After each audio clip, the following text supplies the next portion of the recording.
Hello, good evening, everybody. So, we are doing answer writing series for mains 2026 and 27.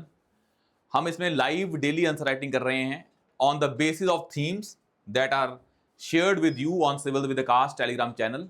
वो themes आपको daily मिल जाती हैं उस चैनल पे। उस थीम के बेसिस पे जो क्वेश्चन बनते हैं हम उसको शाम शाम को डिस्कस करते हैं। और यही तरीका है मेंस की तैयारी का कि आप एक टॉपिक उठाएं, उस टॉपिक पे अपना सामान इकट्ठा करें, कंटेंट इकट्ठा करें और उसकी आंसर राइटिंग की प्रैक्टिस करें। द बेसिक जो मिथ है वो ये है कि the mains is about content का collection. There is a need, मतलब ये जरूरी है कि आपके पास एक सफिशिएंट अमाउंट ऑफ कंटेंट हो। After that how to use that content is much more important than a collection of content itself. तभी आंसर राइटिंग इतनी बार बोला जाता है कि it is a core to clear mains.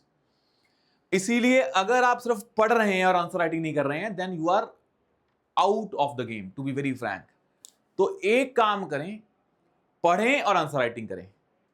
और जब आपको ये होता है कि मैं एक टॉपिक पढ़ रहा हूं, आपके माइंड में 3 टॉपिक और चल रहे हैं कि मेरा वो वाला रह जाएगा, वो वाला रह जाएगा, ऐसे तैयारी नहीं होती है। आपने टारगेट रखा, मेरे को ये थीम कवर करनी है, मैं जितना मर्जी पढ़ूं, घंटे के हिसाब से नहीं पढ़ना होता है। आपने एक थीम उठाई, जब तक वो खत्म नहीं होगी मैं पढ़ना नहीं छोड़ूंगा। फिर मैं आंसर राइटिंग करूंगा, फिर मैं नेक्स्ट थीम करूंगा।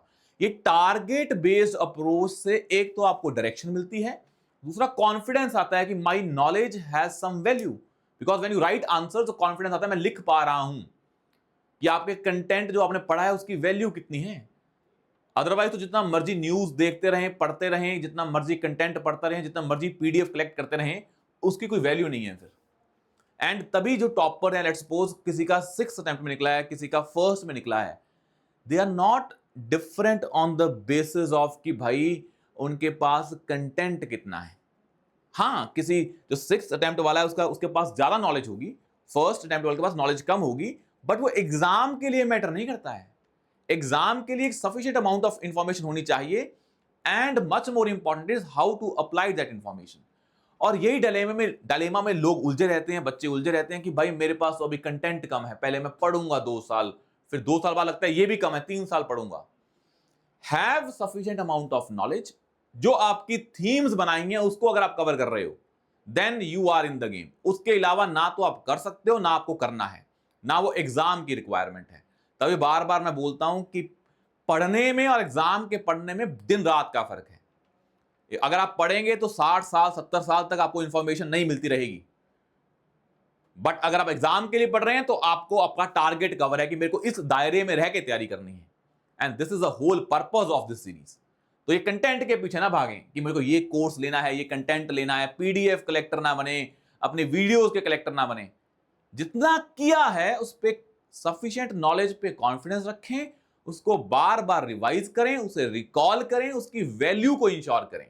And mains answer writing is a key component in this process. Now आज जो हमारा डे 7 है, इसकी थीम है रिप्रेजेंटेशन ऑफ पीपल एक्ट। बहुत इंपॉर्टेंट थीम है। यूपीएससी ने इस थीम को अलग से मेंशन किया है। पहले इस पे क्वेश्चंस नहीं आते थे, बट नाउ इस पे क्वेश्चंस आते हैं और वो बहुत स्पेसिफिक आते हैं। तो आपको 9050 का एक्ट, 51 का एक्ट, जो थीम्स दी हुई थी, करप्ट प्रैक्टिसेस, ये सारी चीजें कि सुप्रीम कोर्ट कैसे डील करती है, कैसे इलेक्शन कमीशन डील करता है, क्या प्रोविजंस हैं इस एक्ट में। तो जिसने ये थीम तैयार किया, आई होप आपने वो थीम्स सेक्शंस भी याद किए होंगे कि 1951 में ये सेक्शन ये बोलता है करप्ट प्रैक्टिसेस को लेके। या थोड़ा स्पेसिफिक होना पड़ेगा। यहां जब क्वेश्चन आते हैं तो बच्चों के आंसर बड़े वेग होते हैं इस टॉपिक में। तो आप उस एक्ट को निकालें 51 वाले को और वहां पे सामान इकट्ठा करें, तो उसके बेस पे। Now let's start with answer writing on that basis. अब इसमें जो पहला है क्वेश्चन वो वही है करप्ट प्रैक्टिसेस को लेके कि कौन कौन से प्रोविजंस हैं। ये है how does the representation of people act 1951 deal with the corrupt practices and offenses related to elections, and how Election Commission of India and courts enforce these provisions.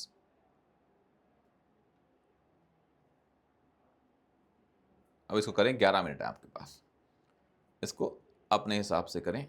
ये है आपका टाइम स्टार्ट नाउ।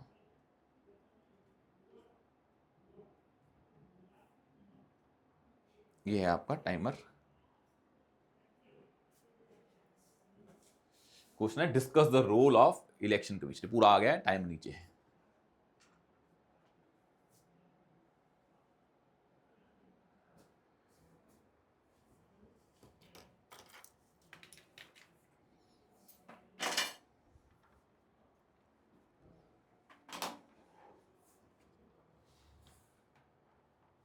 इस theme में अगर आपके पास content नहीं है, then the best content is in acts को निकालें, वहां से सामान इकट्ठा करें।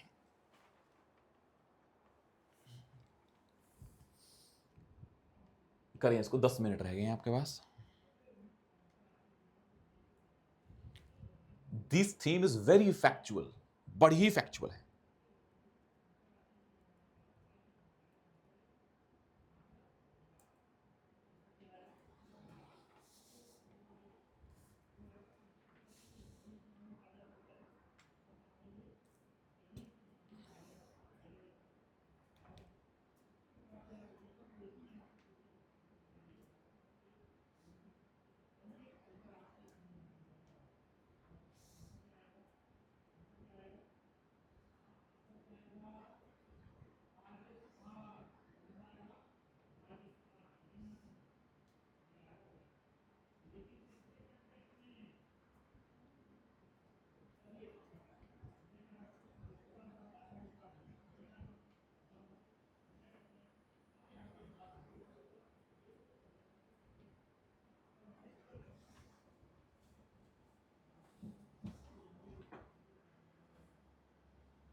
5 minutes left.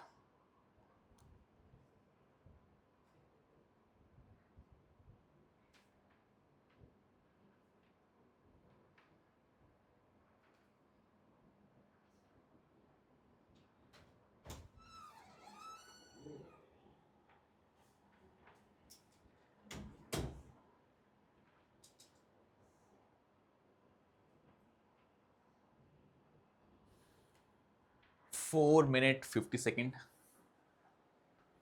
ये ना फैक्चुअल क्वेश्चन है इसमें, तो ध्यान में रखना ये चीज।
बड़ा ही टेक्निकल सी चीज है, इसको हम अच्छे से करेंगे क्वेश्चन को।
One minute left.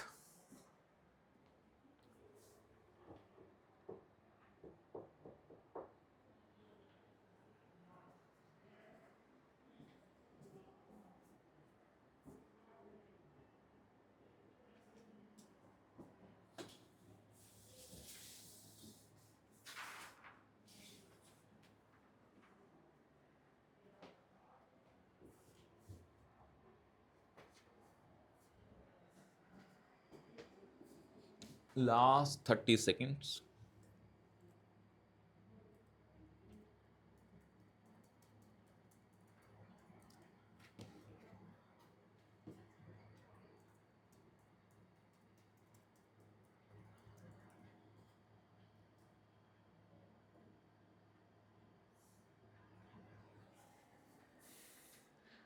अब करते हैं डिस्कस इसको।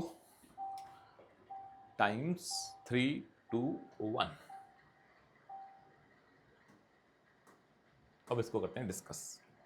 अब मुझे ये बताएं, अगर ऐसे क्वेश्चंस आते हैं इस थीम में से, if you do not have a technical understanding of how elections happen, who has the power to disqualify candidates, फिर आपके आंसर में नुआंसेस नहीं दिखेंगे। अब इन्होंने पूछा है इस एक्ट में corrupt practices and electoral offences, दो बात बोलनी है, corrupt practices and offenses related to elections, that is electoral offenses।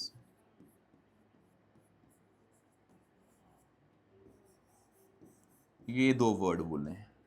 अगर आपको यही नहीं पता कि इस एक्ट के सेक्शन 123 में करप्ट प्रैक्टिसेस की बातें की हैं, सब क्लॉज 1, 2, 3, 4, तो फिर जो भी आंसर लिखेंगे that will not fetch marks. आपको सेक्शंस यहां पे लिखने पड़ेंगे। अगर आपको पता ही नहीं कि इलेक्टोरल ऑफेंसेस कहां लिखे हैं, तो फिर बात अलग है। क्या फर्क है दोनों में, अगर ये नहीं पता तो फिर अच्छी बात नहीं है। दूसरा, इलेक्शन कमीशन इसको कैसे इन्फोर्स करता है इन प्रोविजंस को, और कोर्ट्स कैसे करते हैं, ये नहीं पता तो काम मुश्किल है। मैं आपको क्रक्स बता देता हूं जो आपको पता होना चाहिए। इंडिया में जब इलेक्शंस डेट अनाउंस होती हैं और जब तक इलेक्शन का रिजल्ट नहीं आता है, तब तक कोर्ट्स इन्वॉल्व नहीं होते हैं। इलेक्शन डेट से लेके इलेक्शन के रिजल्ट तक कोई भी बंदा कोर्ट में नहीं जा सकता है। जब इलेक्शन रिजल्ट डिक्लेयर हो जाते हैं, then only you can file election petition in high court. उससे पहले नहीं है। अगर किसी बंदे ने इलेक्शन के टाइम पे कुछ गलत काम किया और आपको लगता है वो गलत है, then you have to wait till the elections are over, then you will go to high court by filing the election petitions. फिर उसका अगर पता लग गया कि उसने कुछ गलत काम किया है एज पर आरपीए एक्ट या फिर other rules and regulations, then that person will be disqualified by high court. ये आपको पता होना चाहिए, तब डिस्क्वालिफिकेशन होती है। और एक तरीका है डिस्क्वालिफिकेशन का, जब ये प्रोसेस चल रहा है तब इंसान को रिमूव नहीं किया, डिस्क्वालीफाई नहीं किया जाता। अभी वो इलेक्शन लड़ रहे हैं, जब इलेक्शन जीत जाएगा तो डिस्क्वालिफिकेशन की बात होती है। एक तो इलेक्शन की नॉमिनेशन फाइल होती है, तब उस नॉमिनेशन पेपर्स में अगर कोई इशू हो तो उस इंसान को क्वालिफाई नहीं करते इलेक्शन लड़ने के लिए, वो बात अलग है। But after election he election petition file होती है। अब कोर्ट के पास भी पावर है डिस्क्वालीफाई करने की in most of the cases. In some cases, Election Commission can also remove the candidate or disqualify the candidate. For example, Section 10A of RPA Act. Section 10A of RPA Act. ये act article, ये section क्या बोलता है, अगर जो election में आप पैसा खर्च करते हैं उस एक्सपेंडिचर पे सर्टेन लिमिट है, डिपेंडिंग अपॉन लोकसभा के इलेक्शंस हैं, असेंबली के इलेक्शंस हैं, बड़ी कॉन्स्टिट्यूएंसी है, छोटी है, वो हमें पहले बता देते हैं कि ये आपकी लिमिट है एक्सपेंडिचर की बाय कैंडिडेट। अगर आप उस एक्सपेंडिचर से ज्यादा खर्चा करते हैं या अपने एक्सपेंडिचर को बताते नहीं हैं, then under section 10A of RPA act 1951 you can be disqualified by the election commission itself. तो मतलब इलेक्शन कमीशन भी आपको रिमूव कर सकता है। But in some cases, in most of the cases, the power has been given to the high court.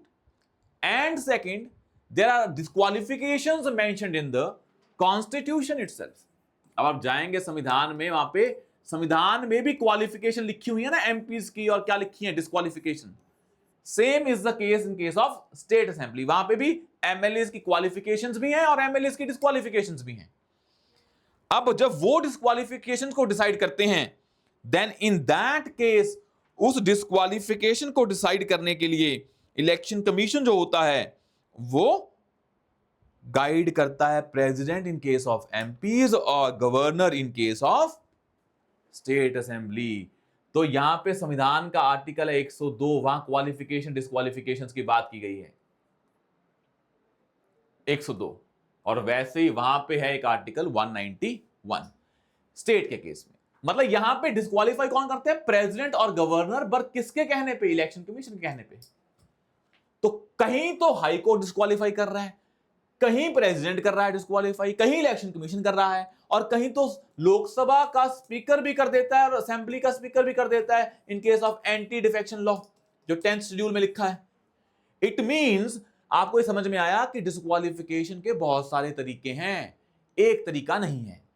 अगर ये understanding होती तो आप बताते कि जो आरपीए एक्ट है 1951 का, उसमें अगर हम बात करें करप्ट प्रैक्टिसेस की और इलेक्टोरल ऑफेंसेस की, ये अलग अलग चीजें हैं, और इनके लिए जो पावर है that is with the high courts. वो इलेक्शन पिटीशन फाइल करके आप जाते हो। 10A is not a part of corrupt practices, वो तो एक अलग से सेक्शन है। तो पहले तो आपको यह बताना पड़ना था ब्रॉड में, इंट्रोडक्शन में, कि एज पर आर्टिकल, जैसे आप जाएंगे ना, संविधान के आर्टिकल हैं 323, 24, 25, 26, 27 और 28। यहां पे आर्टिकल 327 है जो it gives a power to the parliament to make a law, and the parliament has made a law this to ensure free and fair elections which is mentioned under article 323।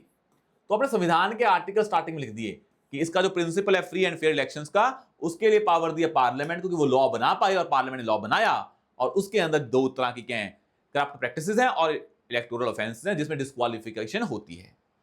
बस ये बता देते, आपने संविधान का article भी mention कर दिया, और आप ये भी बता देते free and fair elections are part of basic structure. Free and fair elections are part doctrine of basic structure का पार्ट है वो, या इसको कंक्लूजन में लिख देते, पर पता आपको होना चाहिए था। फिर बताते भाई हाँ करप्ट प्रैक्टिसेस कहां पे लिखी हैं, सेक्शन 123 में, उसमें अलग अलग हैं। उसके सेक्शन 123 का जो क्लॉज 1 है, इट टॉक्स अबाउट ब्राइबरी, कि अगर आप इलेक्शन के टाइम पे ब्राइबरी दे रहे हैं, आप दे रहे हैं, आपके बिहाफ पे कोई और दे रहा है, ताकि जो वोट को मैनिपुलेट किया जा सके, दैट ऑफरिंग और accepting a money, gifts, favours, कुछ भी, bribery can be in the form of money, gifts, कुछ भी हो सकते हैं, then you will be disqualified.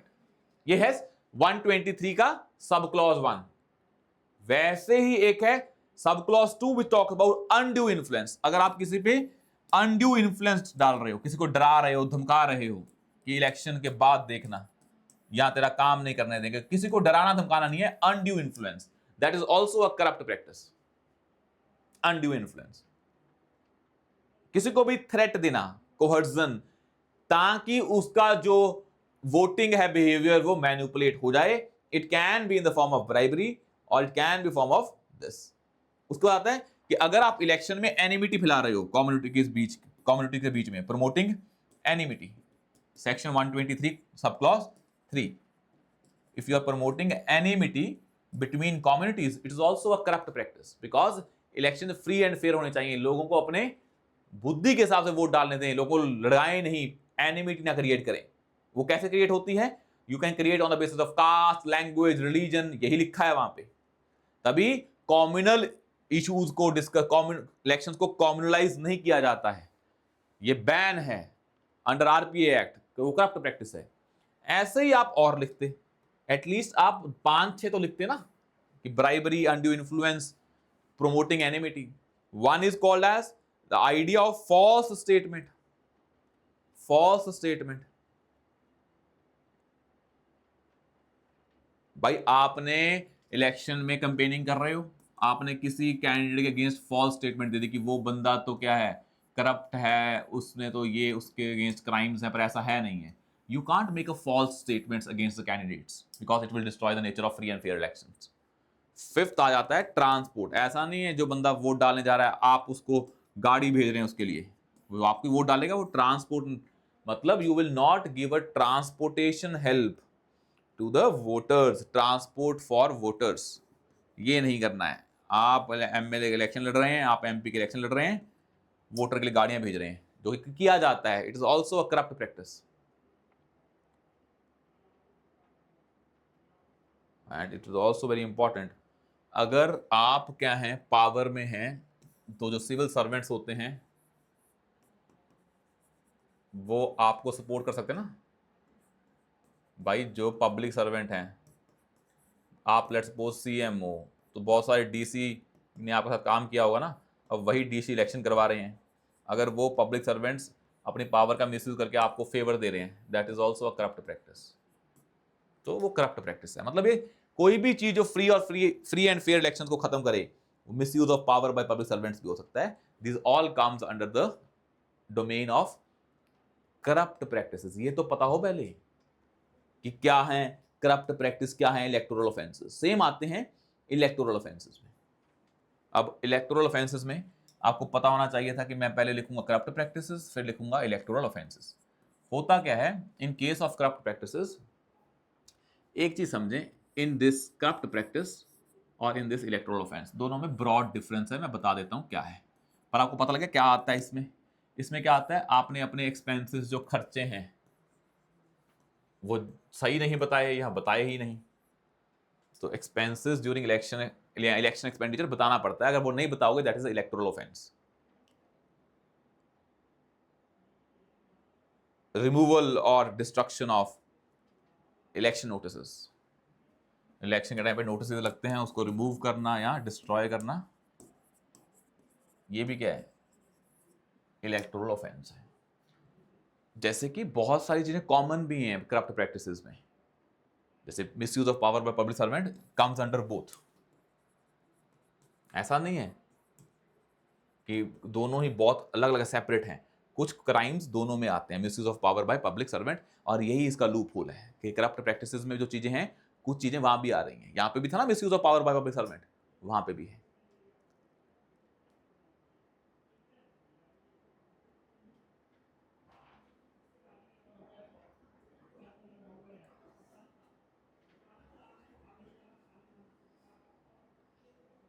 ये सारा इसमें आता है। अब ऐसा नहीं है कि ये जो क्राइम्स हैं ये इंडियन पीनल कोड में या भारत न्याय संहिता में नहीं है, वहां पे भी है। ये आरपीए एक्ट में भी हैं और ये भारतीय न्याय संहिता या फिर आईपीसी में भी हैं। तो बड़ा ओवरलैप है, यही पहला लूप होल है इसका, कि हमारे जो क्राइम्स हैं एक तो बड़े ओवरलैप कर रहे हैं। अब पता नहीं किसके अंदर जाएं केस डालने। हमने यहाँ बताया एक्सपेंसेस बड़ा इंपॉर्टेंट है, ये 10A सेक्शन 10A है ना, उसके अंदर कवर होता है। और वो जो आपको बता दिया कि इलेक्शन नोटिस को लेके, और जो ट्रांसपोर्ट वाला था कि इलीगल, आप भाई ऑफिशियल मशीनरी को यूज कर रहे हो। अगर आप पावर में हो तो आपके पास ऑफिशियल मशीनरी है, पर आपको उसको इलेक्शन के लिए यूज नहीं करना है। Use of official machinery for elections is a electoral offence. ये आपको पता होना चाहिए था भाई। 5-6 वहां लिख दिए, 3-4 यहां लिख दिए, काम खत्म। एक आपको लूप होल पता लग गया है। अब आता है कि किसके पास पावर है, कैसी पावर है। अब इलेक्शन कमीशन इन सभी चीजों को कैसे इंप्लीमेंट करता है।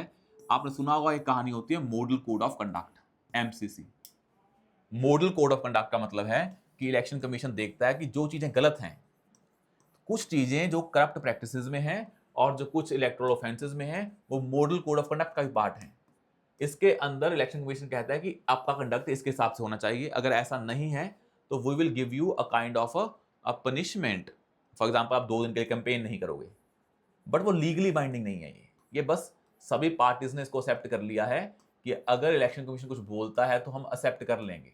पर ये मॉडल कोड कोई लॉ नहीं है, ये तो वैसी एक एग्रीमेंट है जिसकी कोई लीगल सैंक्टिटी नहीं है। तो मॉडल कोड में बहुत सारी चीजें हैं जो करप्ट प्रैक्टिसेस वाली हैं और इलेक्टोरल ऑफेंसेस वाली हैं। इसके अगेंस्ट ये जो इलेक्शन कमीशन है वो पनिशमेंट्स देता है। मानना ना मानना कैंडिडेट पे होता है, पर कैंडिडेट मान लेते हैं बिकॉज इलेक्शन कमीशन एक बड़ी बॉडी है, कॉन्स्टिट्यूशनल बॉडी है। तो उसकी इज्जत के लिए, या फिर क्या हो, लोगों में नाम खराब ना हो, तो लोग पनिशमेंट एक्सेप्ट कर लेते हैं। अगर वो नहीं करेंगे तो इलेक्शन कमीशन इसको पब्लिश करेगा, तो उसकी ज्यादा बेइज्जती होगी। तो कभी कभी जो लीडर्स होते हैं वो रिलीजियस एंगल को यूज करते हैं इलेक्शंस में, तो सस्पेंड कर देता है इलेक्शन कमीशन। ये आपको पता होना चाहिए, पहला है ये। दूसरा, वो बोलता है कैन उसको, लोगों को, जो वोटर्स हैं, एक मैकेनिज्म आया था स्वीप, ये आपको याद रखना है कि इस स्वीप मैकेनिज्म के अंडर क्या था, वोटर्स वर इन्वॉल्व। कि वोटर्स क्या करें, इलेक्शन कमीशन को बताएं कि कहां कहां पे ब्राइबरी है, कहां कहां पे वोट की चोरी हो रही है, मतलब कहां कहां पे वोट, कैश फॉर वोट हो रहा है। जहां जहां पे हो रहा है वो लोगों को पता है, तो लोग can inform the election commission through this mechanism called as SVEEP. तो ये स्वीप मैकेनिज्म भी आपको पता होना चाहिए कि इलेक्शन कमीशन कैसे कैसे काम कर रहा है। जैसे सिस्टमिक वोटर्स, इसका नाम क्या है, systemic voters education and electoral participation, ये पता होना चाहिए। Systemic voters elections and electoral and election participation, ताकि लोग किस में इन्वॉल्व हों, डायरेक्टली किसको इन्फोर्स करवाएं, जो मॉडल कोड ऑफ कंडक्ट है, यहाँ पर जो भी ये इश्यूज चल रहे हैं आरपीए एक्ट में लिखे हुए हैं। आपने बता दिया कि भाई यहाँ पे तो पैसा बांटा जा रहा है, आपने फोटो खींच के डाल दिया, इलेक्शन कमीशन उस पर क्या लेगा, एक्शन लेगा। अब इलेक्शन कमीशन चाहे डिस्क्वालीफाई नहीं कर सकता है, पर इलेक्शन कमीशन क्योंकि उसका काम है फ्री एंड फेयर इलेक्शन करवाना, एज पर आर्टिकल 323, यही है ना फ्री एंड फेयर इलेक्शन वाला आर्टिकल, आर्टिकल 323, तो उसके अंदर इलेक्शन कमीशन इलेक्शन को रोक सकता है, इलेक्शन को दोबारा करा सकता है। मान लो उसे पता लगा कि किसी एरिया में बहुत ज्यादा क्या हो रहा है, बहुत ज्यादा पैसा दिया जा रहा है, तो वहां फ्री और फेयर इलेक्शंस नहीं हो पा रहे हैं, तो उन केसेस में इलेक्शन कमीशन क्या करता है, उन केसेस में इलेक्शन कमीशन इलेक्शंस को सस्पेंड कर सकता है, डिले कर सकता है, या इलेक्शंस को दोबारा करवा सकता है, क्योंकि वो डिस्क्वालिफिकेशन नहीं कर सकता है, पर उसका काम तो है ना फ्री एंड फेयर इलेक्शन करवाना। तो उस सेंस में आपको याद रखना है कि ये बड़ा इंपॉर्टेंट है आर्टिकल। क्लियर? तो अगर आप संविधान के आर्टिकल यूज नहीं कर पा रहे हैं, देन इशू है, वो आपको यूज करने पड़ेंगे। तो एक सेकंड दें, एक सेकंड।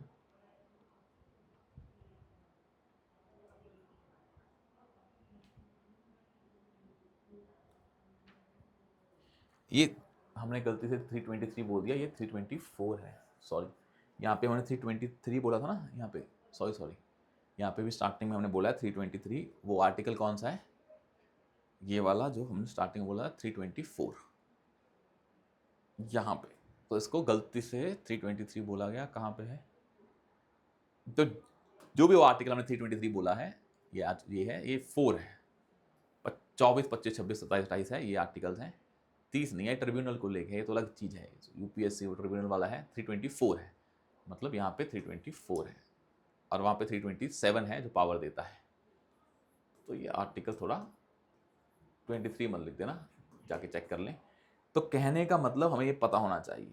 अब ये हो गया यहाँ तक, ये स्वीप का यूज़ कर रहा है, ये कर रहा है, वो कर रहा है, और कई जगह इलेक्शन कमीशन डिस्क्वालीफाई भी कर देता है अगर आप इलेक्शन एक्सपेंडिचर सही से नहीं बताओगे, और उसने किया भी था इन द ईयर, एक बार 88 डिस्क्वालिफिकेशंस की गई थी, बिकॉज जो कैंडिडेट्स थे उन्होंने अपना इलेक्शन एक्सपेंडिचर सही नहीं बताया था या बताया नहीं था। That was the case of Kerala, Kerala में हुआ था, इलेक्शन कमीशन ने खुद डिस्क्वालीफाई किए थे 88 candidates, because they fail to file election expenditure का जो फॉर्म होता है, ये आपको पता होना चाहिए।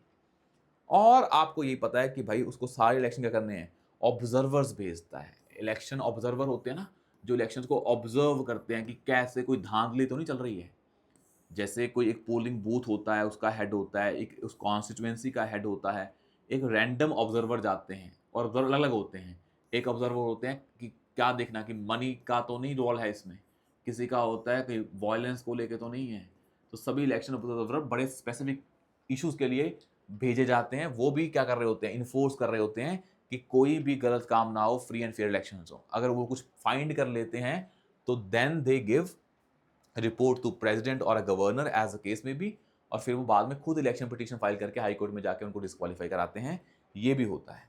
और वो पब्लिक अवेयरनेस का एंगल भी आ गया है, इलेक्शन ऑब्जर्वर्स भी आ गए हैं, और दूसरा इलेक्शन कमीशन खुद कंप्लेंट्स लेता है लोगों से कि भाई अगर किसी एमपी को किसी एमपी के अगेंस्ट कंप्लेंट है तो कंप्लेंट्स को रिड्रेस करवाता है। पर ये सारा काम जो डिस्क्वालिफिकेशन का होता है कब होता है, इलेक्शन खत्म होने के बाद। हाँ, इलेक्शन कमीशन को लगता है अगर बहुत ही गलत काम हुआ है तो इलेक्शन होने नहीं चाहिए, तो इलेक्शन को सस्पेंड करवा सकता है, रोक सकता है, दोबारा करवा सकता है, रीपोलिंग कर सकता है, किसी एक पर्टिकुलर अगर कॉन्स्टिट्यूएंसी में है उसमें दोबारा करवा सकता है, पर वो डिस्क्वालिफिकेशन नहीं कर सकता। डिस्क्वालिफिकेशन की पावर हाई कोर्ट्स के पास है, वो भी इलेक्शन पिटीशन के बाद। यहाँ तक क्लियर है? अब हम कोर्ट्स क्या करते हैं इसमें, कोर्ट्स क्या करते हैं वो आपको बता दिया है। क्या करते हैं, इलेक्शन पिटीशन सुनते हैं, उसके बेसिस पे क्या करते हैं, डिस्क्वालिफिकेशन करते हैं, ये आपको पता होना चाहिए। कोर्ट्स तो यही करते हैं, लीगल इंटरप्रिटेशन करते हैं। भाई कोर्ट्स में अब आप देखें, जैसे कि जैसे आज जो है सब कुछ इन्फ्लुएंस कहाँ पे होता है? सब कुछ सोशल मीडिया पे होता है। जैसे कैंपेन बंद हो जानी चाहिए बिफोर इलेक्शन सर्टेन टाइम के लिए कि भाई 24-48 घंटे तक, अब 48 आवर्स तक से पहले, इलेक्शन से पहले, वोटिंग से पहले कोई कैंपेन नहीं करेगा, ताकि लोग अपनी बुद्धि के हिसाब से वोट डाल पाएं, अब लोग इन्फ्लुएंस ना हो। पर सोशल मीडिया में तो 5 घंटे पहले भी कैंपेनिंग चल रही होती है। तो ये सोशल मीडिया का एंगल कौन लेके आएगा? तो कोर्ट्स करते हैं ना इंटरप्रिटेशन। तो कोर्ट्स करते हैं इंटरप्रिटेशन, लीगल इंटरप्रिटेशन। एक तो पिटीशन सुनते हैं, एक लीगल इंटरप्रिटेशन करते हैं। किस चीज की? वो लीगल इंटरप्रिटेशन करते हैं कि जो भी लॉज हैं क्या वो कंटेक्चुअल हैं कि नहीं, सोसाइटी के हिसाब से हैं कि नहीं है, क्या जो अब इलेक्शंस का कैंपेनिंग का तरीका चेंज हो रहा है क्या उस हिसाब से हैं कि नहीं है। जैसे कि आप देखेंगे as per the RPA act कि जब आप कोई भी पब्लिकेशन निकालते हैं then you have to mention कि भाई ये हमने निकाली है। आपने कोई पैम्फलेट निकाला तो बताना पड़ता है कि मैंने निकाला है, पार्टी ने। सोशल मीडिया में पेड कैंपेनिंग हो रही है कि मतलब कैंपेन हो रही है वो पेड हैं, पर उसको ऐसे दिखाया जा रहा है नॉर्मल। आपने किसी को पैसे दिए, सोशल मीडिया इन्फ्लुएंसर को, अब सोशल मीडिया इन्फ्लुएंसर को पैसे दिए, वो आपको प्रमोट कर रहा है, पर वहां पेड नहीं लिखा है वो पेड ही। ऐसा लग रहा है वो इन्फ्लुएंसर किसी पार्टी को सपोर्ट कर रहा है। तो ये नई नई चीजें आ रही है ना। तो इसका लीगल इंटरप्रिटेशन कौन करता है? ये कोर्ट्स का काम है कि जो आरपीए एक्ट है उसको कौन इंप्लीमेंट करे, उसको कौन इंटरप्रिटेट करे आरपीए एक्ट को, ये कोर्ट्स करें। For example in Abraham Singh versus C D Commachen case या नारायण सिंह वर्सेस सुंदरलाल पाटवा केस, तो बहुत सारे इशू को इंटरप्रिटेट किया गया। फॉर एग्जाम्पल जैसे ये हमने आपको केस बताए हैं, इसमें रिलीजन को लेके इंटरप्रिटेट किया कि रिलीजन का यूज कैसे करना है। भाई तुम रिलीजन को यूज कर रहे हो वोट्स के लिए या कम्युनल हार्मनी को खराब करने के लिए या एनिमिटी फैलाने के लिए, फिर तो नहीं है। तो कितना यूज कर सकते हो रिलीजन का, या बिल्कुल नहीं कर सकते। रिलीजियस सिंबल्स यूज करने हैं कि नहीं करने, आपने मंदिर में चले गए इलेक्शन के टाइम पे, है तो वो भी इन्फ्लुएंस ही कर रहे हो आप रिलीजन के बेसिस पे। बट इन दिस केस, एक केस याद कर दें, नारायण सिंह वर्सेस सुंदरलाल पाटवा केस, ये इंपॉर्टेंट केस है। इसमें supreme court has, Narayan Singh versus Sunderlal Patwa case, इसमें supreme court has given interpretation of कि the influence of religion in elections and the use of religion in campaigns किस हद तक अलाउड है। ये कोर्ट ही काम करती है। फास्ट ट्रैक कोर्ट्स बनाई हैं हमने कि भाई जिन पे इलेक्शन पिटीशन फाइल हुई हैं, ऐसा ना हो कि उन पे डिसीजन ना आए कि एक बंदे पे डिस्क्वालिफिकेशन का केस चल रहा है, अब वो 4 साल हो गए, केस का सोल्यूशन ही नहीं आया, जजमेंट ही नहीं आई, और 4 साल बाद वैसे ही 1 साल बचा था बंदे का। तो कोई बंदा इलेक्शन जीत गया, उस पर डिस्क्वालिफिकेशन का मुकदमा चल रहा है, अब वो आया रिजल्ट 4 साल बाद, होता 5 साल का टेन्योर है, तो क्या ही पनिशमेंट मिली उसको? वो 4 साल ऑफिस में बैठा रहा ना, तो गलत हो जाएगा। तभी हमने क्या बनाया, fast track courts to deal with the election petitions to disqualify candidates. ये सुप्रीम कोर्ट ने एफर्ट लिया है। That effort was taken basically after the 2004 election. उसके बाद ये नॉर्म बन गया है, fast track courts to deal with the जो भी क्या है election petitions filed to disqualify candidates. और जुडिशरी ने बहुत बार फ्रीबीज को लेकर काम किया है कि आप इलेक्शन में फ्री एंड फेयर इलेक्शन तभी हो पाएंगे जब तुम फ्रीबीज को यूज नहीं करोगे। इलेक्शन के टाइम पे बहुत सारी फ्रीबीज निकाली जाती हैं। अब उसने बोला है कि अगर कोई पार्टी फ्रीबीज की बात कर रही है और वो देने लायक नहीं है, it means you are misleading the voters. तो उसने एक केस निकाला कि फ्रीबीज किस हद तक अलाउड है, क्या आपका उतना बजट है कि नहीं है, क्या उतना आपके पास फाइनेंसेस है कि नहीं है। आपने बोल दिया हम आपको सोने की अंगूठी या गहना देंगे, पर आपके फाइनेंसेस ही नहीं है, तो आप क्या कर रहे हैं, मिसयूज कर रहे हैं या जो वोटर्स हैं उनको बहका रहे हैं। तो that was a case of S Subramaniam Balaji versus state of Tamil Nadu. Subramaniam Balaji, S Subramaniam Balaji versus state of Tamil Nadu. यहां बोला गया था कि भाई फ्रीबीज को लेके आई थी जजमेंट कि क्या फ्रीबीज देना सही है और किस हद तक देना सही है। इंश्योरिंग ड्यू प्रोसेस है कि मद्रास हाई कोर्ट ने एमपी इलेक्शन को सेक्शन 336 ऑफ आरपीए के अंदर रद्द कर दिया था बिकॉज प्रोसीजर फॉलो नहीं हुए। तो उन्होंने बोला कि अगर इलेक्शंस कोई इंसान जीत गया है पर वो प्रोसीजर सही फॉलो नहीं हुआ, प्रोसीजर सही फॉलो होना चाहिए पूरा, कि कैसे आपने नॉमिनेशन डाला, सब कुछ पूरा प्योर होना चाहिए। ये अगर प्रोसीजर सही नहीं है then elections can be annulled और डिस्क्वालीफाई किया जा सकता है कैंडिडेट को। इस प्रोसीजर पे इंपॉर्टेंस दी कि इलेक्शन का प्रोसेस बिल्कुल फेयर होना चाहिए। मतलब कोई भी उसमें इशू नहीं होना चाहिए। अगर उसमें कोई इशू है तो as per Madras high court इन 2019 उन्होंने annulled MP's election due to non-compliance with section 36 of RP Act।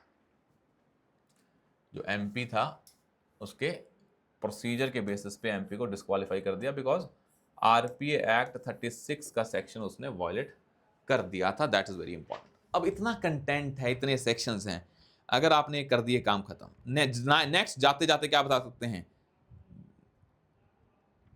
Next जाते जाते क्या बता सकते हैं, जैसे ये 36 आर्टिकल क्या बताता है, स्क्रूटनी ऑफ नॉमिनेशन पेपर्स। जब पेपर्स डालते हैं ना उसकी स्क्रूटनी होनी चाहिए। फॉर एग्जांपल आपने नॉमिनेशन पेपर डाले और वो बिल्कुल ही फेक थे, पर आपका जो बनता था, जो रिटर्निंग ऑफिसर था उसके साथ बनती थी, या फिर डीसी था जो कि करता है नॉमिनेशन पेपर को एक्सेप्ट करता है उसका बनती थी, तो आप उसने एक्सेप्ट कर लिया पर उसकी स्क्रूटनी हुई नहीं है तो बाद में डिस्क्वालीफाई कर दिया।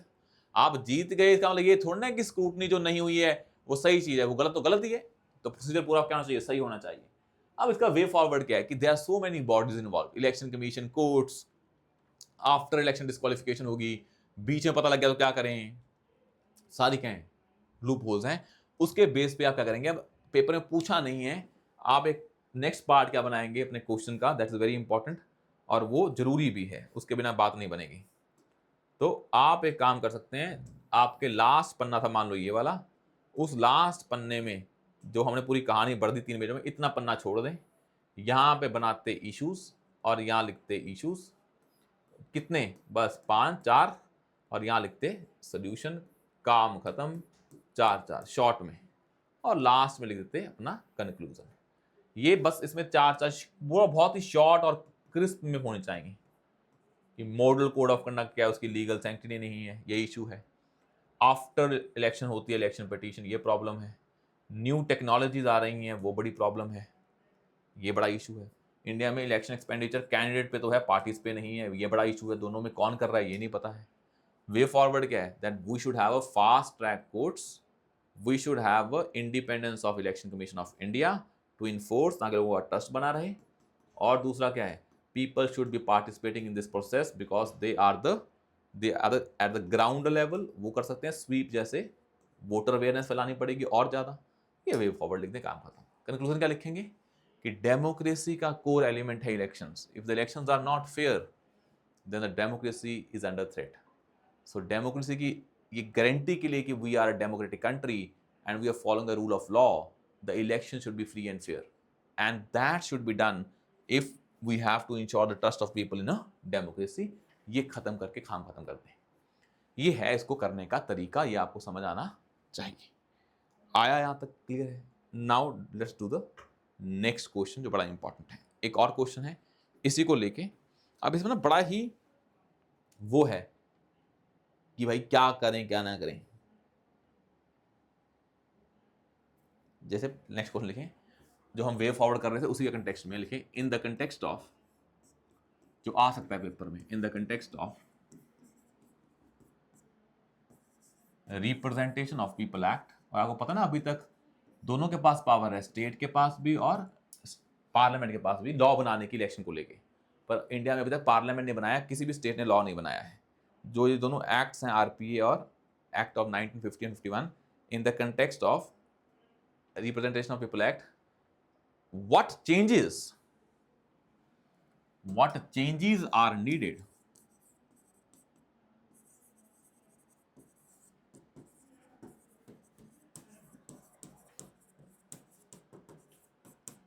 in these acts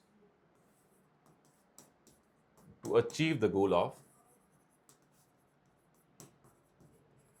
free and fair elections। इसको करें।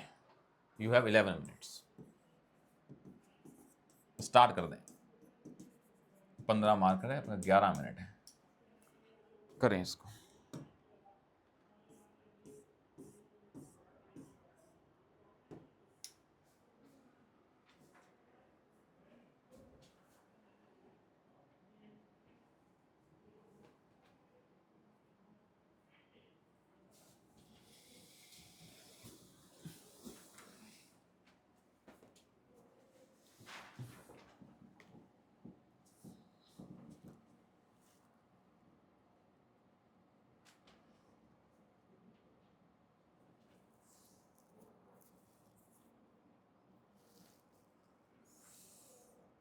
जो हमने अभी डिस्कस किया है कुछ पॉइंट्स तो सिमिलर ही होंगे, इसका इंट्रोडक्शन बिल्कुल सेम होगा जो हमने पहले किया है।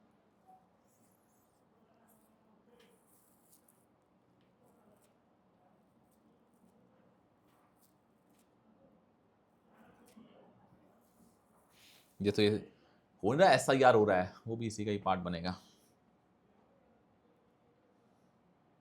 या you can mention about case study of other countries, election commission के बारे में बात करेंगे। ये सिंपल क्वेश्चन है, इतना टफ नहीं है, बट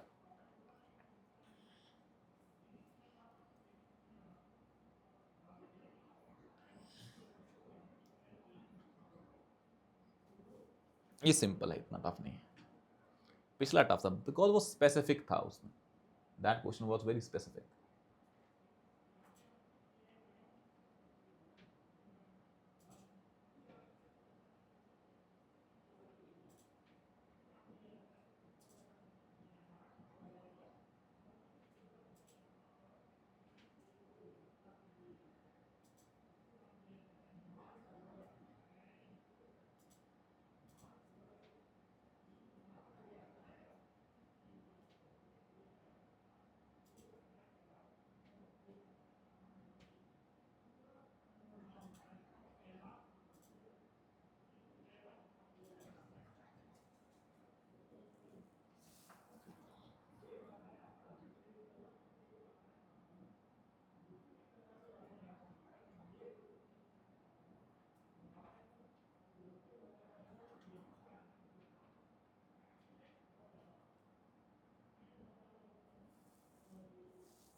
सेवन मिनट्स लेफ्ट।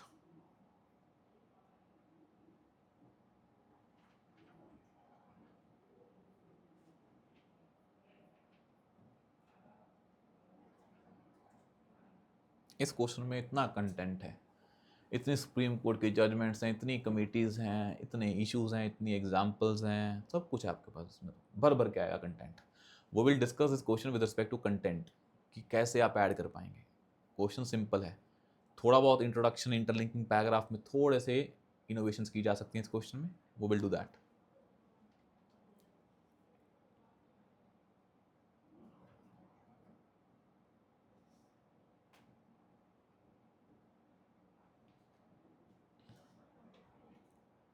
मतलब कहना ही चाह रहे हैं कि इंडिया में इलेक्शन फ्री एंड फेयर नहीं है, क्या चेंज करें?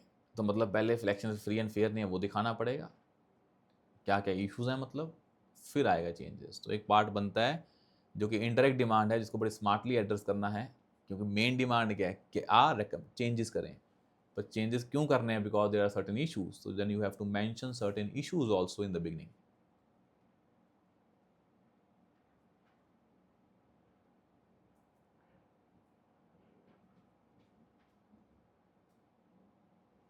आज हमारा 7th लेक्चर है ये पॉलिटी का। मतलब मेनली जो पॉलिटी का बढ़िया है, एक तो बचे हैं कॉन्स्टिट्यूशनल बॉडीज बची हैं आपकी, कॉन्स्टिट्यूशनल बॉडीज या एक्स्ट्रा कॉन्स्टिट्यूशनल बॉडीज वाला चैप्टर बचा है, थीम बची है, इसके बाद वो है, उसके बाद गवर्नेंस के टॉपिक आ जाएंगे, उसके बाद गवर्नेंस वाले टॉपिक आ जाएंगे। तो पहले हम, कल आपका पॉलिटी वाला खत्म हो जाएगा, एंड आई होप आपने पॉलिटी को कर लिया होगा।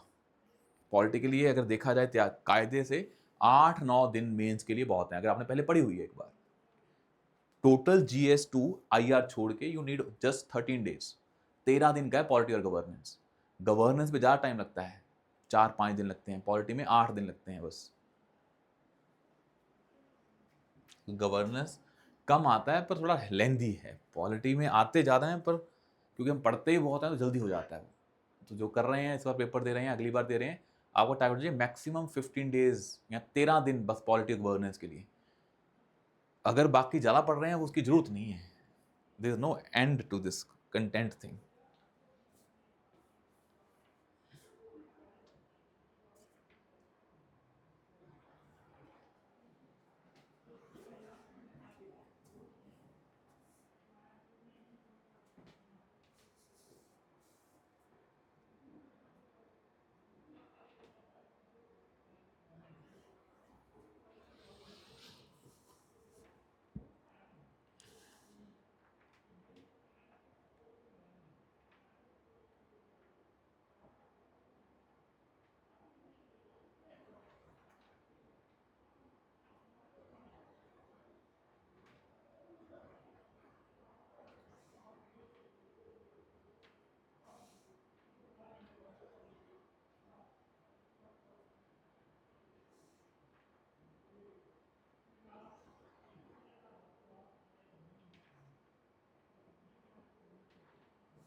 4 minutes left, 4 minutes left।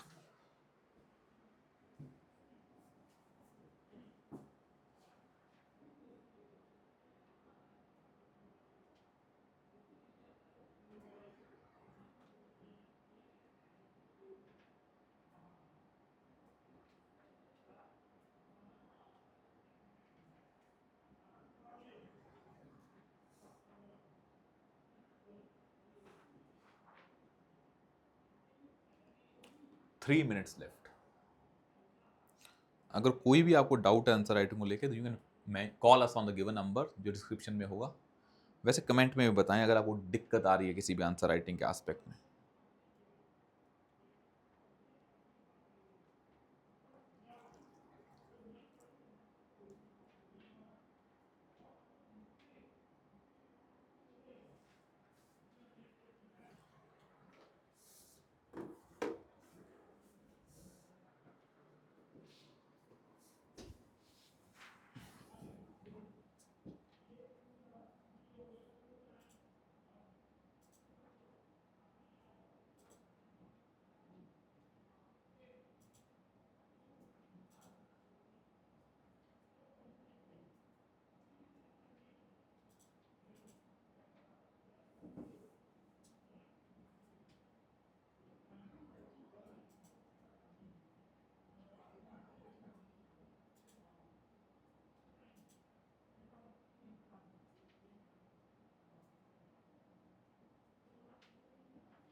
To minute left.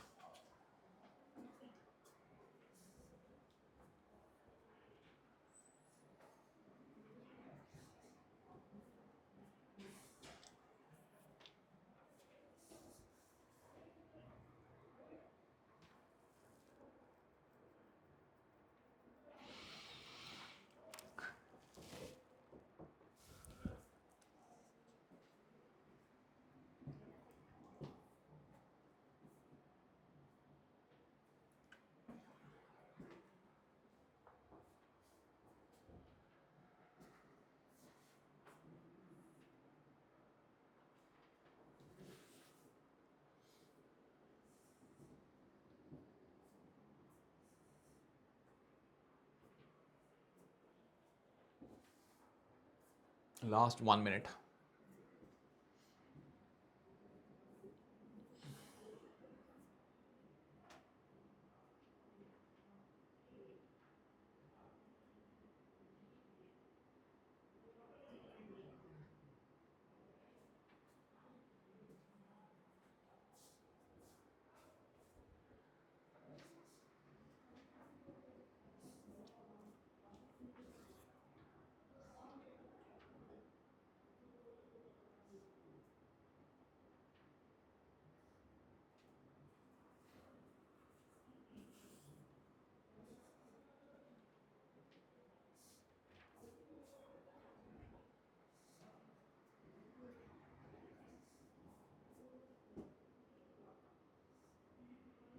Times up.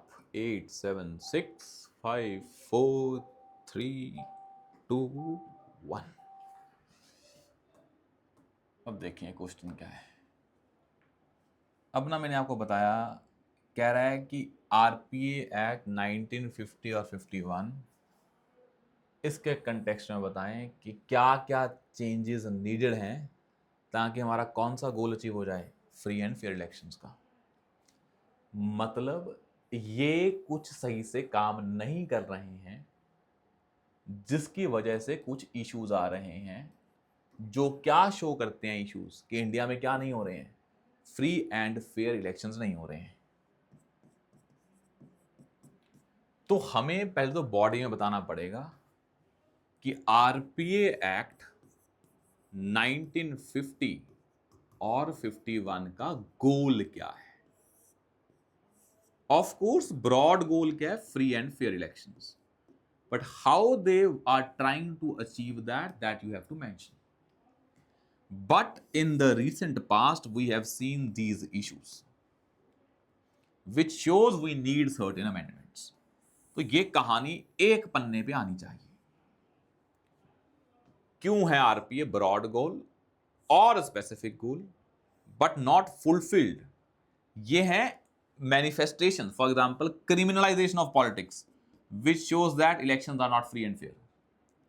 एक है आरपीए एक्ट में इश्यूज हैं, उसकी वजह से ये है. You can do both ways. पहले बताएं आरपीए एक्ट 1950-51 कहां से आया, संविधान के कौन से आर्टिकल से आया, क्या इसका ब्रॉड गोल है, क्या इसके स्पेसिफिक गोल्स हैं. आरपीए 1950 बात करता है इलेक्शन से पहले के प्रोसेस की, जैसे कि नॉमिनेशन, ऑल दोज थिंग्स. 51 बात करता है जो इलेक्शन के टाइम की बातें हो रही हैं, जो इलेक्शन के टाइम ऑफेंसेस होते हैं, या जो डिस्क्वालिफिकेशंस की बातें करता है. दोनों के अलग अलग क्या हैं, गोल है ना. 50 में अलग चीजें लिखी हैं, 51 में अलग लिखी हैं. तो you can mention in the broad, फिर you mention there are certain issues with RPA act, और उस इश्यूज के कारण क्या होते हैं, ये होते हैं इंपैक्ट्स, और that's why we need changes in RPA act. और क्यों चाहिए, एक तो आरपीए एक्ट में भी इश्यूज हैं, दूसरा now the situation are changing, society is changing, economy is changing, so these are the changes needed. You can mention Supreme Court की judgments here, you can mention certain committees also, or you can mention certain examples also. Around 2 pages should be focused on what changes we need, and 1 page should be focused on issues with RPA Act and the consequences of that. ये है structure. पहला पन्ना नहीं लिखेंगे flow नहीं बन पाएगा, ये must है. बच्चों को इतना डाउट आता है सर ये तो पूछा ही नहीं है. सोशल साइंस में जो चीजें पूछी जाती हैं वो तो लिखनी है, जो नहीं पूछी है उसके अंदर की भावना भी लिखनी होती है. This is what is called as an end-to-end answer, and we discussed about that thing in yesterday's class.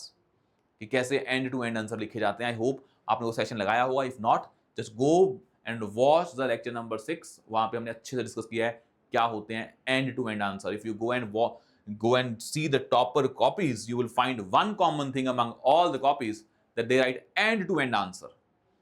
Core aspect जो डायरेक्ट डिमांड है उस पर 60 to 70% फोकस रहता है. कई बार 70-80 हो जाता है, कई बार 60 हो जाता है, बट रहता उस पर फोकस है. पर ऐसा नहीं है, बाकी जो पेरिफेरल डिमांड है, इनडायरेक्ट डिमांड है, वो इग्नोर कर दी जाती है. That's why their answers are end to end answers. I am repeating this again because this is the most important aspect जिसपे कैंडिडेट्स को डाउट आता है कि भाई कैसे लिखें आंसर. क्या मैं वो चीजें तो नहीं लिख रहा जो चाहिए नहीं है, तो पर ये पता होना चाहिए. I am telling you with experience, and if you have still any doubt, go and see the copies of toppers. There are so many toppers. किसी का उठा लें एक. और this is the common thing end to end answer, because social science demands addressing of the indirect demand also, and the things which are सामने नहीं लिखी हैं, छुपी हुई हैं अंदर, वो भी समझनी होती हैं. अब आता है भाई, ये हमको बता दिया था क्या है आरपीए एक्ट. अब मैं बताता हूं क्या क्या. जैसे एक इशू है क्रिमिनलाइजेशन ऑफ पॉलिटिक्स का. ये आपको पता है, आपने बहुत बार पढ़ लिया है, फैक्ट्स भी रट गए होंगे. जैसे कि इंडिया में 46% हैं जो जिन पे क्रिमिनल चार्जेस हैं, 31 है जिन पे सीरियस क्रिमिनल चार्जेस हैं. तो कहने का मतलब ये हमारा हिसाब किताब है जो 24 के इलेक्शन हुए हैं उसके बाद का. तो क्रिमिनलाइजेशन ऑफ पॉलिटिक्स क्या बता रहा है कि आज भी मनी पावर और मसल पावर चल रही है कहाँ पे, इलेक्शंस में. कैसे चल रही है हमें नहीं पता, पर ये चीज क्या दिखा रही है वही दिखा रही है. तो पहला इशू है criminalisation of politics. It is very important, ये आप फैक्ट था लिखें.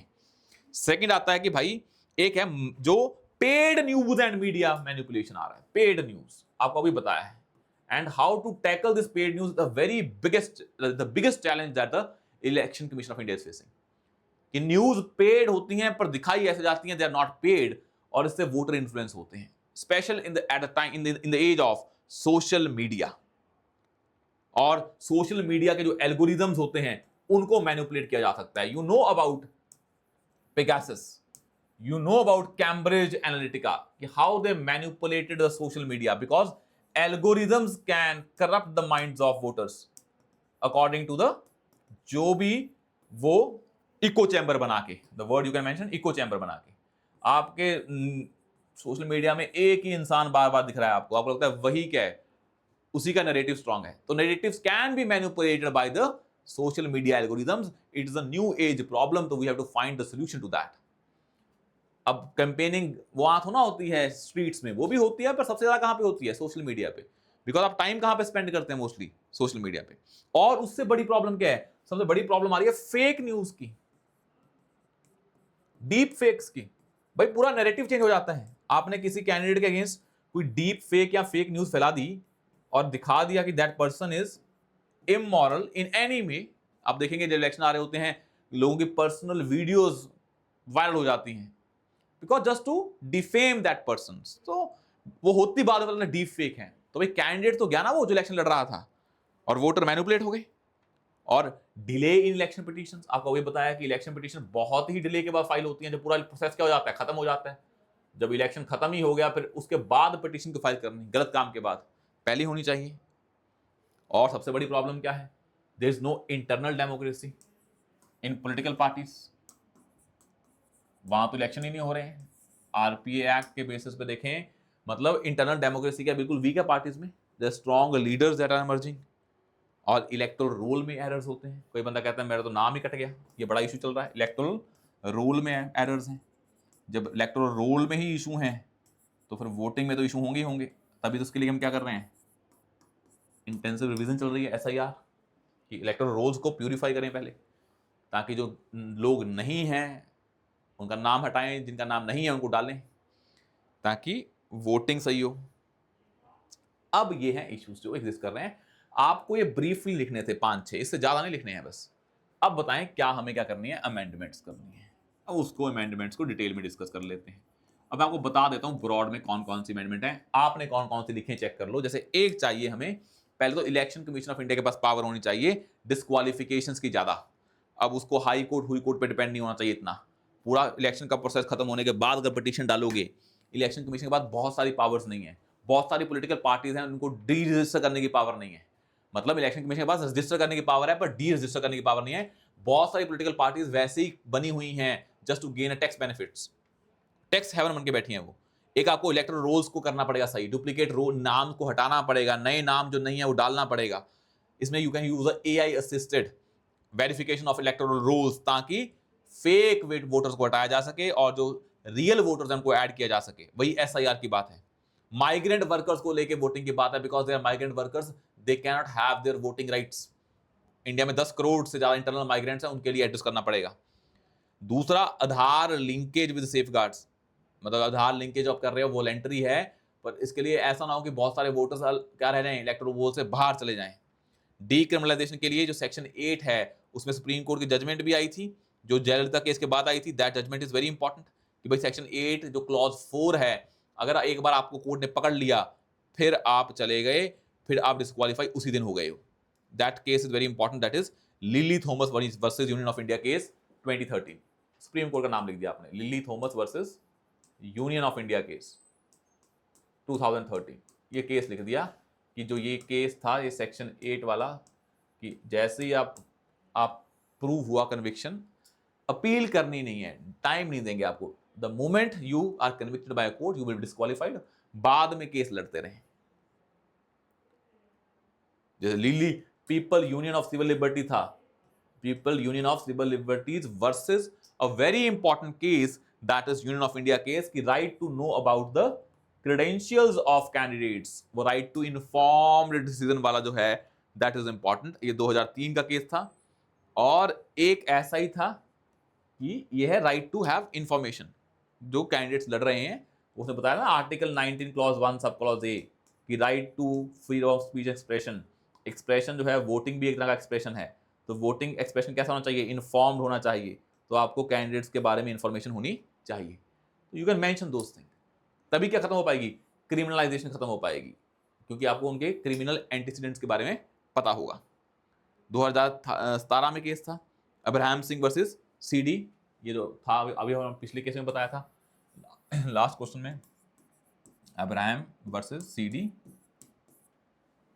This case is very important कि रिलीजन का यूज नहीं होना चाहिए, मतलब that case Abraham Singh versus C D Commachen, Abraham Singh versus C D Commachen, इस केस में बोला था रिलीजन को लेके केस है कि आपको एज पर आरपीए रिलीजन का यूज नहीं होना चाहिए, तो इन्होंने लिमिट लगा दी कि वो appeal for votes on the basis of religion and caste are prohibited. मतलब आप रिलीजन के बेसिस पे वोट नहीं मांग सकते, रिलीजियस सिंबल्स यूज कर रहे हो वो अलग चीज है, रिलीजियस के नाम पे वोट्स नहीं मांग सकते, उसने क्लियर कर दिया है आरपीए को इंटरप्रिटेशन देके। और इंदिरा गांधी केस में तो बोल ही दिया था, इंदिरा गांधी वर्सेस राजन नारायण केस, कि free and fair elections are the part of doctrine of basic structure, इसको तुम डिल्यूट नहीं कर सकते हो, क्योंकि जो इंदिरा गांधी थे जब वो डिस्क्वालीफाई हुई तो उन्होंने अमेंडमेंट कर दी थोड़ी बहुत कि जो पीएम की हैं उनकी उनकी जो डिस्क्वालिफिकेशन है वो नहीं हो सकती, ऐसे चेंजेस किए, तो दैट वाज डिक्लेयर अनकॉन्स्टिट्यूशनल। और बहुत सारी कमेटीज़ भी हैं, जैसे यू मस्ट बी नोइंग, जैसे एक आपको क्या करना है कि सबसे इंपॉर्टेंट जो कमेटी आती है वो होती है कि मॉडल कोड ऑफ कंडक्ट है, उसको तुम क्या कर दो, लीगल नाम, उसको लीगल सैंक्टिटी दे दो ताकि लोग उसको फॉलो करें, लीगल सैंक्टिटी। कोई बोला स्टेट फंडिंग ऑफ इलेक्शंस कर दो, ये रिकमेंडेशन दी गई है, state funding of election by Indrajit Sen Gupta committee, Indrajit Sen Gupta committee. ये सारी कमेटीज आपने पहले पढ़ी होंगी कि इंद्रजीत सेन गुप्ता कमेटी है, इसने ये बोला है, ये सारी चीजें आपने पहले पढ़ी हुई हैं। दिनेश गोस्वामी कमेटी है, उन्होंने बोला है, दिनेश गोस्वामी कमेटी ने बोला था कि भाई आप जो भी इलेक्शन एक्सपेंडिचर होता है उस पर बहुत ही क्या रखें, चेक रखें, strong check, because money can manipulate the voters and that is not according to the idea of free and fair elections. ये भी अच्छा है। इंद्रजीत सेन गुप्ता कमेटी, दिनेश गोस्वामी कमेटी, ये 4-5 जजमेंट्स लिख देते, बाकी अपना एआई का यूज करें, डीप फेक्स के लिए चेक क्यों रखें, इलेक्शन कमीशन का जो मेन मशीनरी है उसको और स्ट्रॉन्ग करें, इलेक्शन कमीशन में इंडिपेंडेंट मशीनरी होनी चाहिए, वो अभी भी स्टेट की मशीनरी को यूज करते हैं, उसमें टेक्निकल स्टाफ होना चाहिए, ये सब चीजें ऐड करनी पड़ेंगी, पेनल्टीज बढ़ानी पड़ेंगी, किसके लिए, इलेक्ट्रल ऑफेंसेस के लिए, ईवीएम पे जो शक है उसको दूर करें, सारी चीजें कर सकते हैं आप। इलेक्शन कमीशन को जो आप डालते हो 80 सेक्शन 86 के अंदर इलेक्शन पिटीशन डालते हो, उसको टाइम बाउंड मैनर में, सुप्रीम कोर्ट के पास टाइम होना चाहिए, कोर्ट के पास होना चाहिए, इतने टाइम फ्रेम में इसको सॉल्व करेंगे election petitions under section 86 of the constitution. These are certain changes. अब जाके जिसने टॉपिक नहीं किया है, ऐड मोर कंटेंट, बिकॉज आप, मुझे पता है कि इस टॉपिक में आपने ये सेक्शंस ऐड नहीं किए होंगे, कमिटीज ऐड नहीं की होंगी, सेक्शंस अगर ऐड नहीं किए जाके ऐड कर लें, कुछ नहीं है, बस 30-40 सेक्शन है, आप उसमें 20-25 याद कर लें, हर क्वेश्चन में वही डालेंगे, तो बड़ा इशू इसमें आएगा नहीं आपको। ठीक है, now right the next question that is very important, उसको भी लिख लेते हैं, वो भी आरपीए एक्ट पे ही है, क्योंकि थीम ही आरपीए एक्ट है आज हमारी, तो उस पर लिखते हैं। भाई और कौन कौन से चैलेंजेस है ये पूछ रहे हो, भाई इंडिपेंडेंट स्टाफ नहीं है ना इलेक्शन कमीशन के पास, एमसीसी जो मॉडल कोड ऑफ कंडक्ट है वो इन्फोर्स नहीं हो पा रहा है, सोशल मीडिया की पॉलिटिसाइजेशन हो गई है, पर्सन विद डिसेबिलिटी वोट नहीं डाल पाते हैं, तभी तो उनके लिए वोटिंग राइट्स इंश्योर करने चाहिए, इलेक्टोरल वायलेंस हो रहा है, वेस्ट बंगाल की एग्जांपल दे सकते हैं, how to ensure elections without violence, fake voter IDs का केस चल रहा है, तभी तो एसआईआर चल रही है, you can mention so many things, कि वोटिंग इंफ्रास्ट्रक्चर इंक्लूसिव होना चाहिए, ट्रांसपेरेंट वोटर डिलीशन प्रोसेस होना चाहिए जो एसआईआर कर रहे हैं, legal backing to MCC, independent electoral staff, booth capturing में स्ट्रिक्ट पेनल्टीज, जर्मन का नेटवर्क इन्फोर्समेंट एक्ट है जो फेक न्यूज को डील करता है, हेट स्पीच को डील करता है, तो you can mention a case study, a role case study of a German, that is a network enforcement act, mention that network enforcement act, so that you can and delete the fake news and the hate speech from social media, ये बड़ा important है, बस और क्या करना है इसमें, this is more than sufficient, इतना कंटेंट थोड़ा ऐड करना है, एक क्वेश्चन लिखना है भाई, ऐसा क्वेश्चन एक ही आएगा, 15 पॉइंट है तो बस काम खत्म आपका। Now right the next thing, next question, एक क्वेश्चन और है वो कर लें, that is more than sufficient. I hope दोनों क्वेश्चन में सेम चीजें हैं, तीसरे में भी सेम ही चीजें होंगी, क्योंकि ये टॉपिक ही ऐसा है। एक बार आपने तैयार कर लिया, फिर जो भी क्वेश्चन आएगा आप उसको डाल देंगे। बस ये देखें आरपी एक्ट में क्या क्या लिखा है, उसमें क्या क्या इश्यू आरपी एक्ट में, वो इशू कैसे कैसे दिखते हैं और क्या क्या चेंजेस करने हैं। बट आरपी एक्ट जब पढ़ें तो स्पेसिफिक पढ़ लें बस, और कुछ नहीं करना है। जैसे लॉ कमीशन की रिपोर्ट है, जैसे आप पढ़ेंगे लॉ कमीशन की एक रिपोर्ट है, दैट इज रिपोर्ट नंबर 170, उसे बोलते हैं कि कैंडिडेट्स को डिस्क्वालीफाई कर दो जिन पे क्रिमिनल चार्जेस हैं। अभी बिल भी आया ना पार्लियामेंट में, वो bill you can mention that bill, कैसे वो जिन पे चार्जेस चल रहे हैं, मुकदमा कोर्ट ने प्रूव कर दिया है, एक बार प्रूव मतलब कन्विक्ट नहीं किया है बट प्राइमा फेसी एविडेंस है, then you can remove that person from the position, because you can't have criminals in the parliament, then how will you expect a fair law made by those criminals? It's very against the idea of democratic principles. Next लिखें इसमें, next question,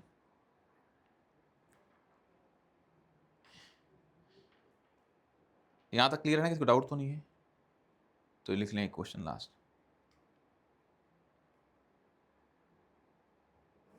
repeat होगा question ये, बस इसका एक part अलग है, discuss the, बाकी पार्ट में डिस्कस नहीं करूंगा, एक पार्ट इसका डिस्कस करूंगा, बाकी हमारा जो हमने अभी डिस्कस किया है उसी से ही समान निकल जाएगा। Discuss the pivotal role, discuss the pivotal role of representation of people act, of representation of people act, दोनों 50 और 51, in shaping, in shaping India's electoral system, वही बात दोबारा घूम के आ गई, in shaping India's electoral system. इसके बाद एक पार्ट और बन जाएगा, mention the issues with respect to this and recommend certain measures. But आप इतना कर दें, this is a 10 marker question, क्योंकि हमने जो बाकी एस्पेक्ट है वो डिस्कस कर लिए हैं, तो इसके लिए आपको 10 मिलेंगे, 7 मिनट, 10 मार्कर हैं।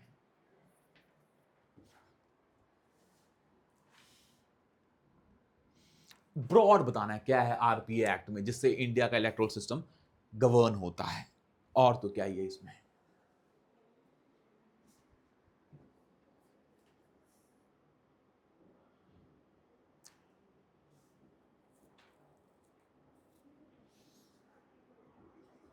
इसमें थीम यही तैयार करनी है कि आरपीए एक्ट में क्या क्या लिखा है, ये आरपीए संविधान के कौन से आर्टिकल से आया था, क्या क्या प्रोविजंस हैं इसमें, क्या क्या इश्यूज हैं, क्या क्या सुप्रीम कोर्ट की जजमेंट्स हैं, क्या कमीशन की जजमेंट है, क्या कमेटी की जजमेंट है, क्या इसके कारण इशू आ रहे हैं, बस वही, क्या और करना चाहिए, बस यही है थीम्स जो ब्रॉड बनती हैं, बस उसी से घुमा के आंसर बनेगा। और ट्राई करें जो ऑफिशियल आरपीए एक्ट है वो निकाल लें जाके घर पे, छोटे छोटे पन्ने ऐसे तो है नहीं कि 500 पन्नों के हैं, कुछ ही पन्नों के हैं, जो लगते हैं आपको इंपॉर्टेंट आर्टिकल है वो याद कर लें अपने हिसाब से, सारे तो करने नहीं है। और उन सेक्शन के ब्रॉड प्रिंसिपल को समझ लें, स्पेसिफिक नहीं जाना है, लैंग्वेज बड़ी टफ है, आपको बस ब्रॉड समझना है क्या लिखा है उसमें।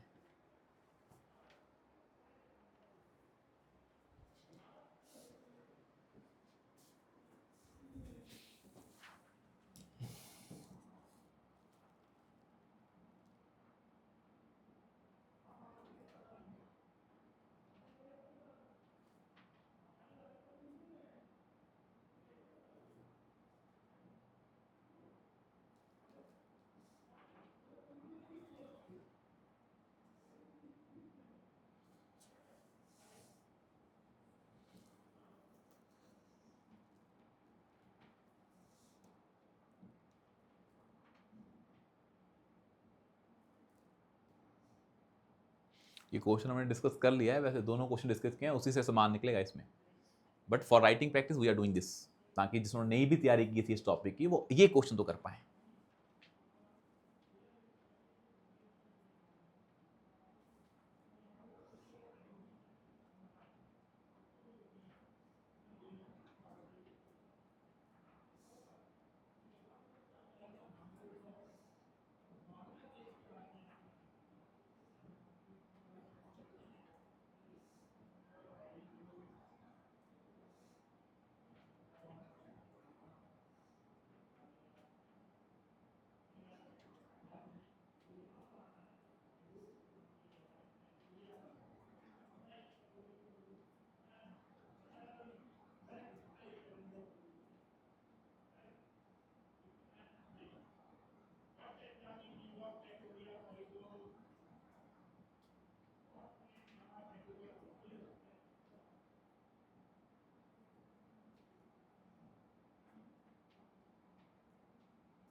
3 minutes left.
Last 2 minutes 30 seconds.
Last 1 minute.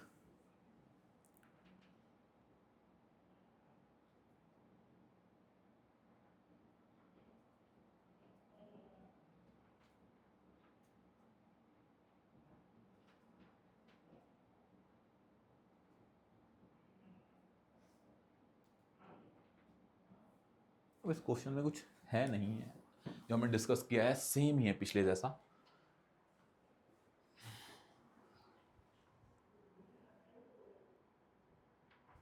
Discuss the role of RPA in shaping India's electoral system. जैसे RPA एक्ट दोनों आ जाएंगे इसमें. 20 seconds.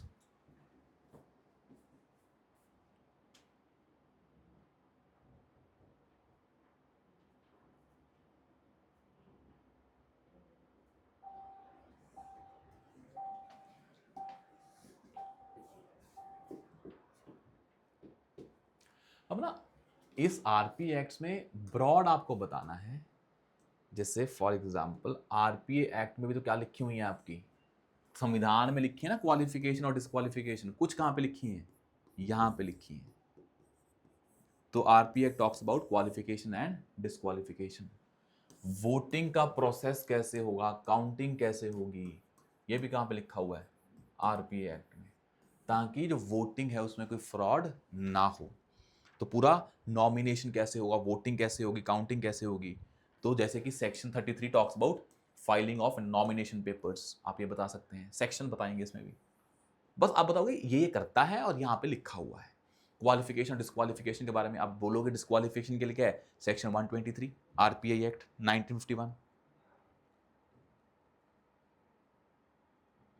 है ना. यहाँ पे बताता है, कोड ऑफ कंडक्ट बताता है कि आपको ब्राइबरी नहीं करनी है, करप्ट प्रैक्टिसेस और इलेक्टोरल ऑफेंसेस, ये सेक्शन पता है आपको, जो हमने पहले पढ़े थे. You will add those here. Same आता है इलेक्टोरल डिस्प्यूट का रेजोल्यूशन का मैकेनिज्म बताता है. अगर लड़ाई हो जाती है तो क्या करना है, पिटीशन डालनी है, या कुछ पावर किसके पास है, इलेक्शन कमीशन के पास है. तो इलेक्शन करवाने से लेके इलेक्शन के डिस्प्यूट तक सारी बातें करता है. इलेक्टोरल फ्रॉड ना हो तो हमने क्या किया, वीवीपैट ऐड की इलेक्टोरल फ्रॉड को रोकने के लिए. Voter verifiable audit trial, EVMs add की, इलेक्शन कमीशन ही कर रहा है ना फ्री एंड फेयर इलेक्शंस के लिए, और ये सुप्रीम कोर्ट के बोलने के बाद ऐड की, पर हमने वीवीपैट्स तो स्टार्ट की ना, ये रिप्रेजेंटेशन ऑफ पीपल एक्ट में लिखा है ना फ्री एंड फेयर इलेक्शन करवाने हैं आपको।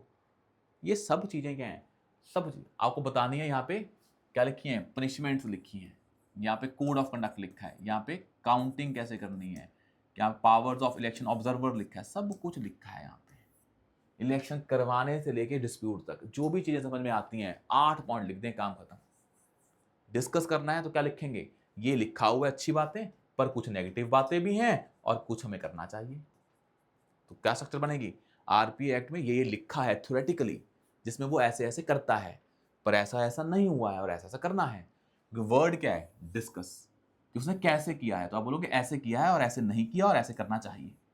तो this is the structure of the question, कि ये उसमें लिखा है पर ये हो नहीं पाया, ऐसे ऐसे इश्यूज आ रहे हैं और ऐसे ऐसे करना है। These two aspects we have discussed already in the previous questions, कि क्या इश्यूज है और क्या वे फॉरवर्ड है, और ये भी हमने डिस्कस कर लिया था क्या क्या करता है, पर हमने इसको क्वेश्चन को दोबारा लिखवाया ताकि जिसने ये नहीं किया था वो एटलीस्ट 2 क्वेश्चन के बेसिस पे इसको सॉल्व कर पाए। ठीक है, तो this is a basically RPA theme that you have to prepare in that manner. और बाकी हम करेंगे फिर नेक्स्ट क्लास में, वो will discuss about the next theme, जो बॉडीज को लेके है, that will discuss. Thank you so much, will see you soon in the next session.